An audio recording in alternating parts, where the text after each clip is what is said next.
So for me, as the curator of the show, I wanted about 2 years ago to get to know artists who began their careers here at ELAC, and I was really looking for people who said that it made a difference to be a student here in a fundamental way, who were connecting either to the teachers, to the former gallery director, but who really, all of them enthusiastically, almost like never before in a group show that I've organized, said, yes, I really want to be part of this show. It's important.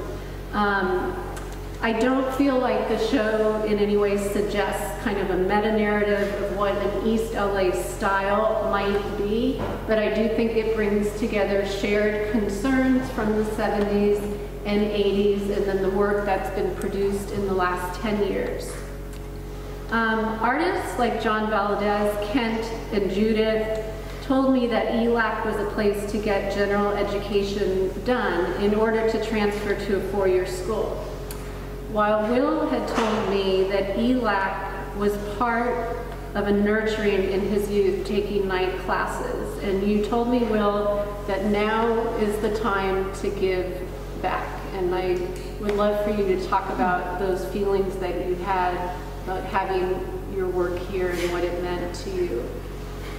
Well, I think for me during that period growing up, I was in a self-discovery stage, which I kind of have throughout my career. I have found myself falling into certain segments in my career where I start to get comfortable, and then I kind of feel like I have to discover myself again. So I sort of force myself out of the place that I become comfortable in.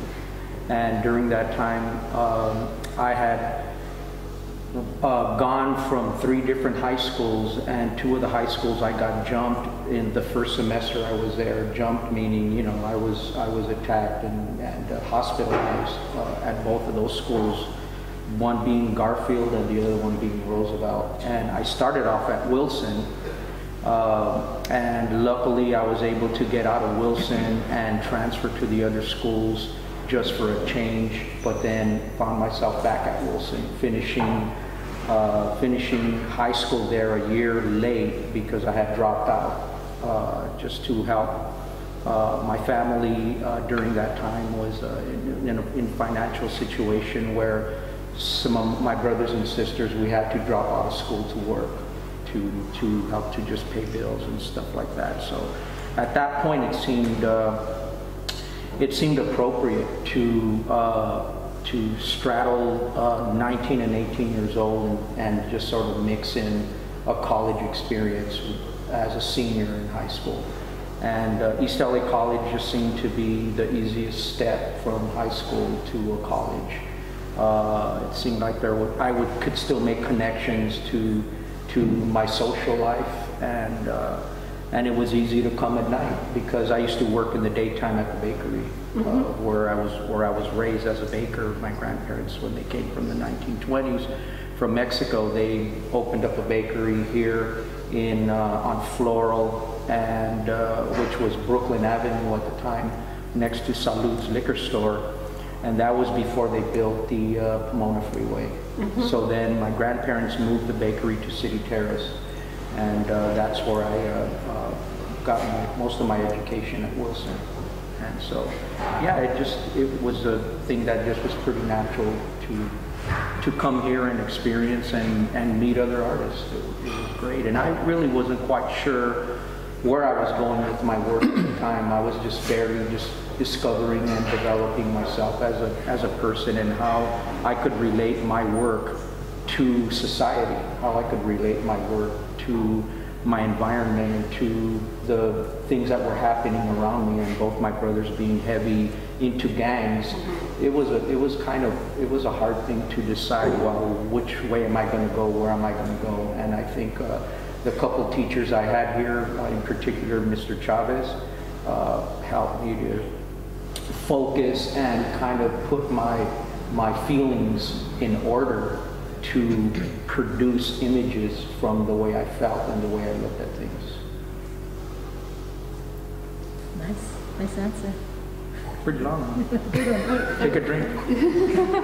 Now, I know you too had your reasons for coming and how you interacted with students. You told me that you really enjoyed having the facilities here, that was so important. Yeah, growing up, you know, East LA, growing up in East LA, Boyle Heights, you know, as Willie mentioned, you know, without really saying it, but growing up around violence in streets and, you know, talking about the 70s, which were, you know, very much a different time than we have now, and then being female coming out of this particular area in that particular time.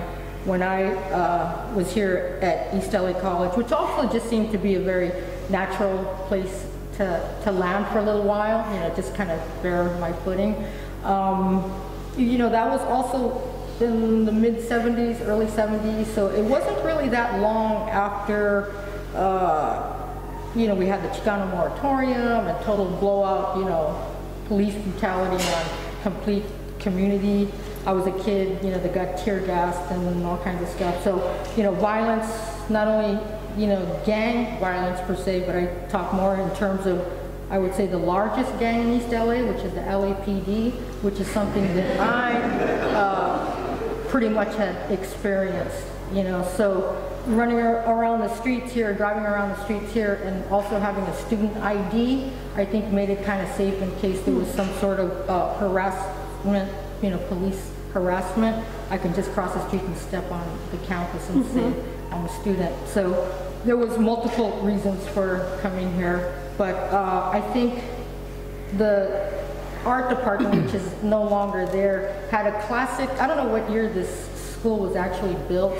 45. Okay, 45. So, you know, I just happen to love the 40s, 45, architecture, all that stuff. And I think even for me, it was more about architecture and lighting. There were these particular windows that landed perfect into the room to light it. So there was something about architecture, light. So, you know, same thing. I was a kid running around still trying to figure out who I am. And now in my mid-50s, I'm still trying to figure which is kind of fun, you know. Well, East LA College is still here. So. No, I just come back to school, you know. But that's sort of how I landed here. And Clement? What, East LA? Yeah, I mean, your family lived in Boyle Heights. I think for myself, Karen mentioned that I graduated in '85. She didn't tell you that I started in '79. So I should have a PhD from East LA College, but I don't.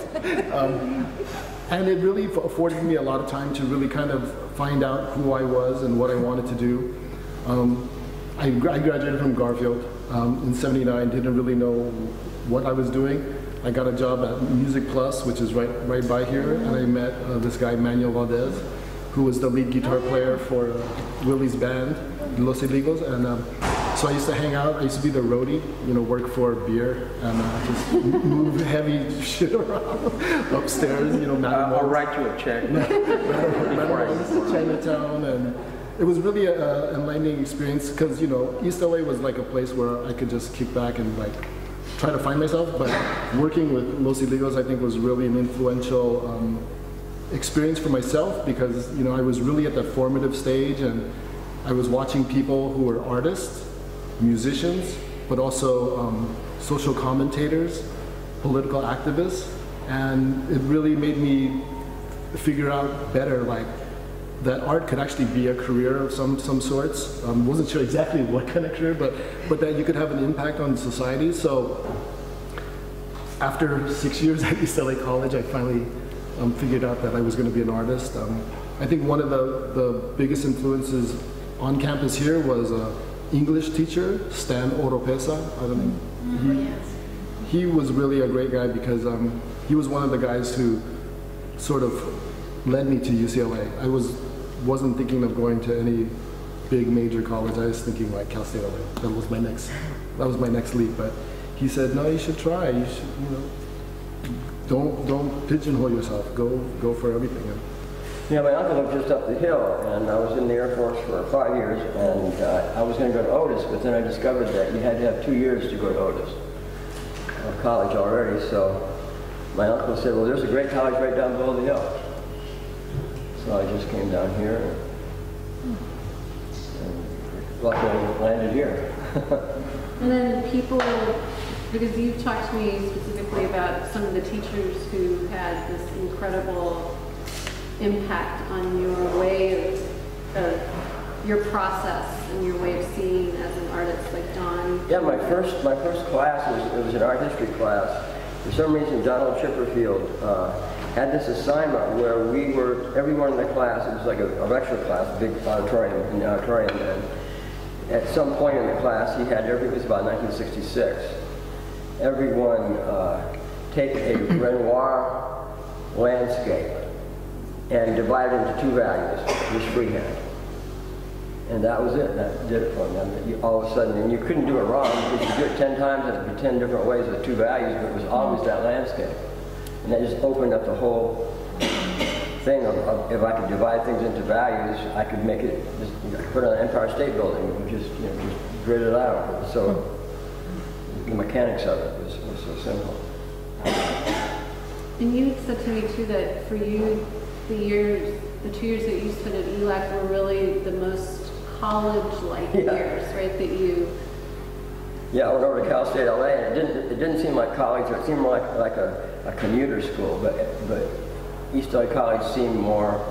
I mean, Judith Hernandez was here, and we had our friends, and we would go places, and it was just those first 2 years were sort of my best college experience in terms of the feeling that you're in college. Mm-hmm. The rest of it was kind of an adult going to adult school or something. Mm-hmm.